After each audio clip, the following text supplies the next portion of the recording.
Hello, hello, what's going on, everybody?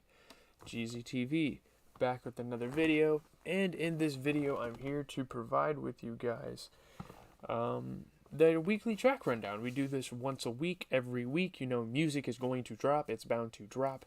Friday is the day where, like, all the artists drop their records. This week, pretty exciting. It wasn't bad. There was a couple of cool moments. DJ Khaled, Drake, and Lil Baby, literally the same week that Lil Baby was like running through like my area that I live in and performing. That week, you know, DJ Khaled, Drake, Lil Baby, you know, DJ Khaled obviously probably rolling out his brand new record, God Did. That's coming out like pretty soon, I think. And I mean, we're hoping Jay-Z's on the record. That's like the big highlight. That's the big thing that music fans are really waiting for. Yeah. Obviously, you see the track title Staying Alive, and I predicted it well. You know, Drake's not like a phony rapper. I don't think he's a terrible rapper or anything, but he's quite predictable. And well, I guess it's really not his song. But when you see that it's called Staying Alive, you know he's going to be interpolating the Bee Gees on this one. Bee Gees, whoever made that fucking song. I cannot quite remember if it was them or not. Music video was really cool. I watched it on my stream, Twitch. I might be streaming tonight at around 10ish. I'm not sure. If no one gets on and we don't play anything, probably not. I could stream Fortnite for like an hour or so. GZTV Live on Twitch, all lowercase. Make sure you check that out. We do reactions. Yeah.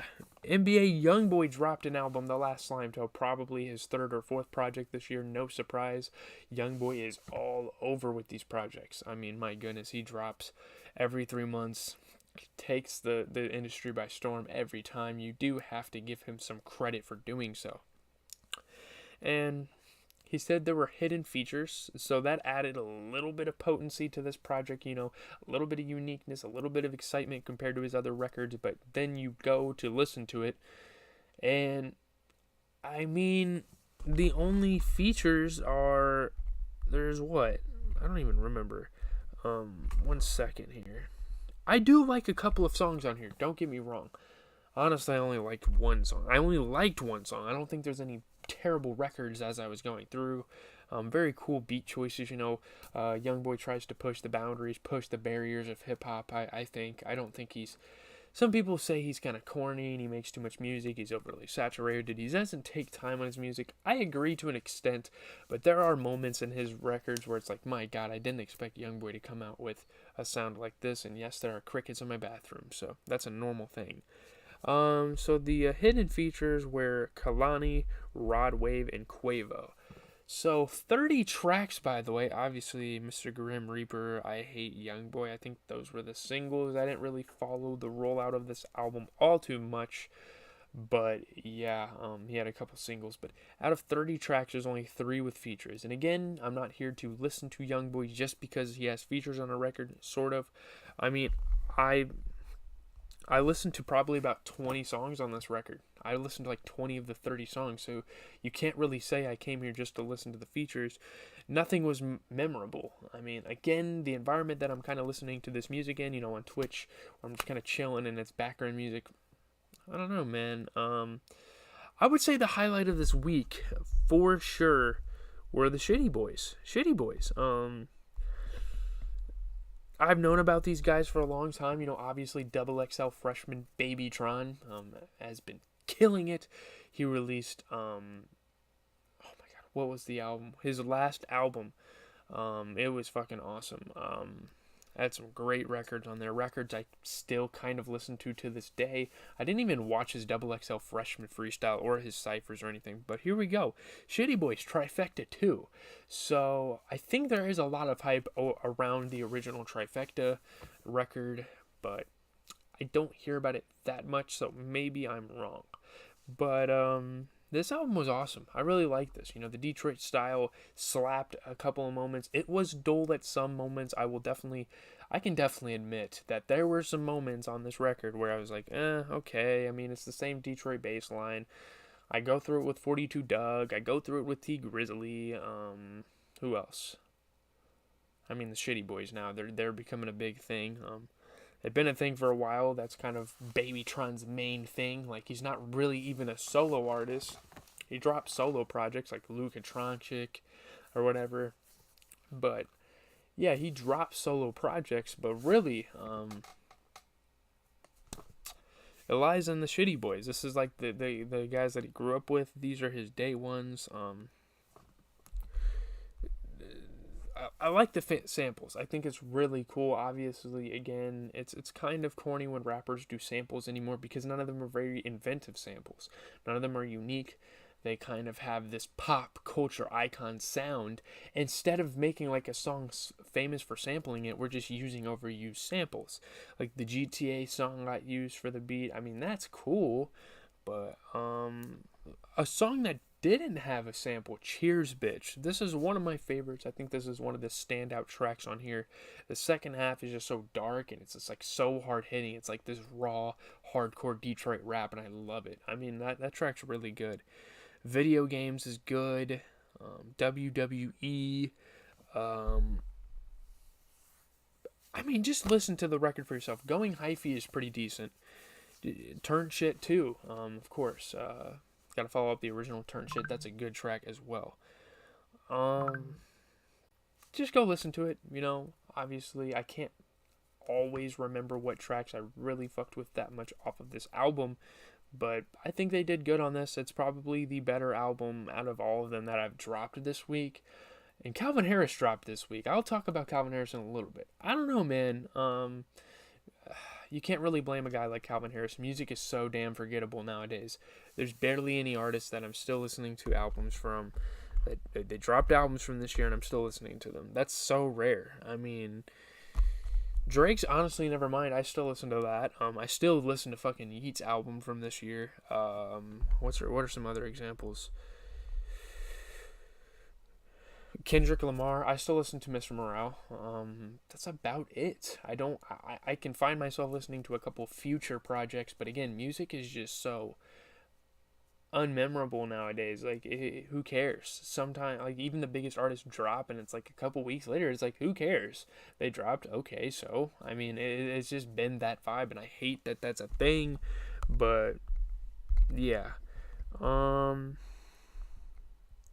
Eminem dropped the Curtain Call 2 album, which it's a greatest hits compilation. I'm not going to spend time really on it. I've heard most of the tracks. There might have been a couple, but I just didn't really have the time to go back and listen to that. You know, I was kind of busy this weekend.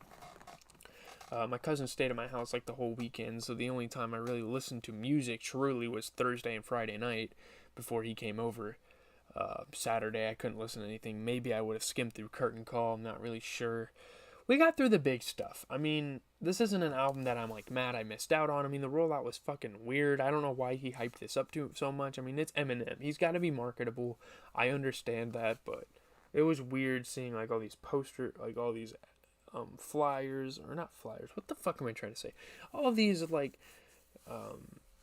ads on his Instagram, like showing shirts, things from his old albums. I mean, he did the same with Curtain Call. And I really wasn't even alive for Curtain Call, if I recall. I don't think I was even alive when that came out. That just shows the longevity, and you gotta give Eminem his credit. Don't get me wrong, I love Eminem. I mean, we have like Infinite in the background over there. We have a bunch of Eminem CDs. We have his 8 Mile Funko Pop. I have him and Kid Cudi on like this little glass Spotify plaque. I mean, I love Eminem. Like, Eminem is the guy that got me into rap. Like, you guys need to know that. I feel like you guys have known that for a while, but I'm just here to tell you, like, he is the reason, man. He's the guy. Like, I listen to him and I'm like, yeah, I'm a rap fan now. And although the early 2010s rap music didn't age as well, you know, with the exception of, like, Lil Wayne's Carter series, like, midway through, didn't age that well. You know, guys like Wiz Khalifa, guys like, I mean, early Mac Miller aged kind of well. I don't know, Wiz Khalifa, the Eminem of the early 2010s and onward really isn't that memorable. The last really good Eminem record was the Eminem Show. You could say Encore. I mean, I'll give him some credit. Encore was a pretty good record. Recovery's alright as well. But the last, like, I don't know. We're just going to move on. I said I wasn't going to talk too much about him, but I did. Trippie Redd dropped a song with Moneybagg Yo and Offset. A snippet. I know I keep looking over at the computer here. a snippet in the making. I mean, people were really excited for this. It was played and played and played all over. So by the time I got to the song, I wasn't really that impressed with it. It was Big 14, bitch, yeah. I mean, it's cool. It's a banger. I mean, I'll give Trippy that, and I love to give Trippy the benefit of the doubt. You guys know I like Trippy Red as well. I mean, Life's a Trip is a great album. I mean, no doubt about it. You know, some of the stuff he's done off of Trip at Night was good as well. So his rock album I honestly liked, and I wasn't even a rock fan, but it's just kind of I mean, Moneybagg Yo carried this track. I think Moneybagg Yo had the best part. The Weeknd and Summer Walker. Do I really want to fucking talk about this? It's just a remix. Who cares? It's just The Weeknd trying to get up on the charts again. Let's not even like cap. Like that's not what he's trying to do. Yeah, it's just something, I guess. He's not going to drop an album for the rest of the year. He already gave his record, so we don't really need much more for The Weeknd. Kind of an unnecessary drop, but Summer Walker's a great vocalist. I'll give her credit. Benny the Butcher and DJ Premier, one of the goofiest fucking beats I have heard all week. I'm gonna be honest. I don't know. There's a whole lot of DJ spinning. I get it. It's Preem. It's DJ Premier. He does it all the fucking time. But it's weird to me. Like, if you're not in a club, if you're just listening to this in, like, headphones, you're like, dude, why the fuck is there so many DJ spins? I don't know. It's a weird thing to me. Not that good of a song. I just don't think it's that good. Calvin Harris. The fucking singles were great for this album, by the way. Yeah, Funk Wave Bounces Volume 2. This was the album I was the most excited about this week. I mean, this guy's mastered the dance sound. Drake, please take notes of this guy, because the original Funk Wave Bounces, oh man, I mean, it was fucking awesome. And coming into this, we wanted the same vibes, and to an extent, we got the same vibes, to be honest. You know, the whole Stay With Me Part 1, Part 2 with, like, Justin Timberlake, Halsey, Pharrell. That definitely gave me, like, an original vibe. I don't think there's necessarily a bad track on here. There are definitely some interesting features that I'm happier on here, and it's refreshing hearing these artists, because some of these artists haven't done shit in a while. I mean, 21 Savage on New Money, you know, showing his versatility. I think that was awesome. That was one of the highlights of the record. Gucci garments, Kush, smell like armpits, shit, all that right as fault shit. You know what I mean? Like, it's iconic. I mean, sorry, 1 second.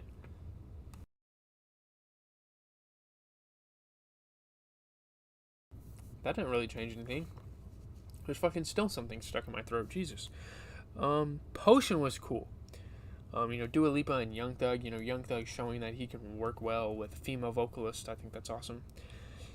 But from, like, Woman of the Year to Obsessed, I mean, Busta Rhymes was, like, very memorable just because how distinctive his voice is. I don't know. It's interesting. Interesting to look at this. Yeah, the Stay With Me series was one of the better ones. That was, like, new content. Snoop. You know, Snoop Dogg was on here. Pusha T, that was fire. That was one of my favorite tracks. I'm just going to move on. I don't think this album's anything memorable. I'm kind of happy I didn't do a recorded reaction, because I really was about to do it, like an edited reaction. But let's move on here. Lil Tecca drops faster. One of the most hyped summer artists. Let's be real. Like, be real with yourselves, Lil Tecca fans. Does he deserve the hype? This song sounds like any of his other snippets he posts on TikTok. Maybe it was one of them. But gives me vibes of anything that he's put out. I think Tecca's done, man. Like, I cannot see Tecca have that much more longevity in the rap game. I don't see it. You know, he dropped 2 albums. The first one was pretty damn good, and the second one was just like, okay, there's a couple of good songs, but who fucking cares?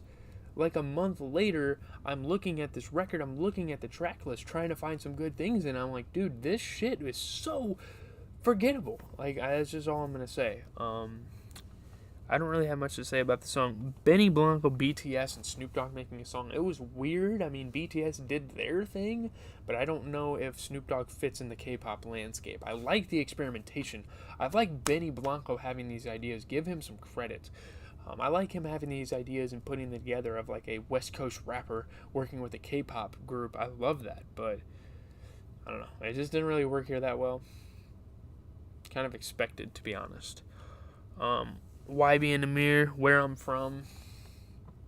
YB and Amir's on the come up. I'm really excited to see if he has an album coming soon, because I think he has potential to drop something pretty damn awesome, and maybe an album that's better than some of the albums people are hyping up. Maybe not. Maybe I'm dick riding a little much, but I've heard Bows. I've heard this song. Those are like his big singles he's dropped this year.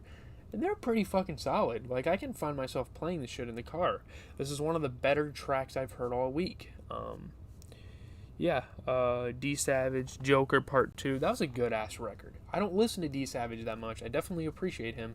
I don't listen to him that much. So when I listened to this, I was like, damn, I really like this guy's sound. I really need to check him out more because he's been doing this for fucking ever. You know, he used to roll with the, like, Odd Future and Tyler. You know what I mean? That's how long he's been around. Snot, Immaculate. It was cool. I mean, I didn't see anything special with it. Snot's not an artist that ages well particularly. I think on first listens, his projects are pretty decent, but the more you listen to it, it's like, is this guy really that special? I don't know. I mean, definitely isn't, like, copying anyone's flow, biting anyone's flow, and that's not why. I mean, I think he just goes in his own direction, and it doesn't necessarily click with me all the time. So, yeah. Haven't listened to a Snot song in a while. I only listen to them when they release. So, that's my thing. Doechii has a song with Rico Nasty off that new EP. Obviously, the SZA Persuasive single was there. She has a song with Rico Nasty, and I thought it was really interesting. You know, Rico Nasty coming off this, like, punk arc. Why am I saying arc like it's a damn TV show? I just thought it was cool. It was a pretty cool track. You know, it definitely had the concepts and the sounds and the patterns that Rico Nasty definitely, let's just say Rico Nasty put her touch on the track. It's nothing amazing, but it is probably one of the better tracks of the week, if I'm being honest. Ronson, I don't even want to talk about this album. I'm fucking tired of this guy. I'm sorry. I try to give him a chance. I hear songs on TikTok all the time. Try to give this man a chance. Like, I'm sorry. Like, I cannot vibe with this guy. Like, he makes the weirdest shit ever. And it just doesn't... They're not weird. It's just repetitive, redundant, boring. Like, I like, when I was listening to this album, I listened to, like, the Money Man feature. I listened to Rowdy Rebel. I listened to Dusty Locane on here. And they actually released a single. Same shit. Like, I don't really see the diversity of this. I don't see how you can make money off of this. I mean, he's making money. I can't hate, but jeez, how are we paying artists to do this? I guess people listen to him. I don't fucking know, man. And last but not least,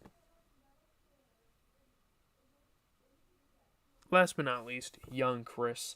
I'm really excited to see this guy get better and better and better as the days go, as the releases drop and drop more for this guy. He's got his EP coming out, and with the 2 singles on it, I am damn excited. Damn Homie with Lil Yachty really put his name in the spotlight a little bit. Obviously, he got there on his own with, like, his Blood on the Leaves freestyle or whatever. And as corny as that is, that he sampled that song, I still think it's cool. Maybe showing his love for Kanye on that one. He's an intense rapper. He sounds like other rappers vocally, but the beats are like, oh my god, this is young Chris, I think. Like, I don't think anyone copies this. Why does it look like I have makeup on? My face is so fucking, like, greasy in this lighting. Maybe I do need to shower. I don't fucking know. But when his EP drops, I might have to check it out on stream. We will have to see. This video was 20 minutes long. I guess you can expect that every week. But anyways, leave a like, comment, and subscribe. I'm sorry about this. For the guys with OCD, I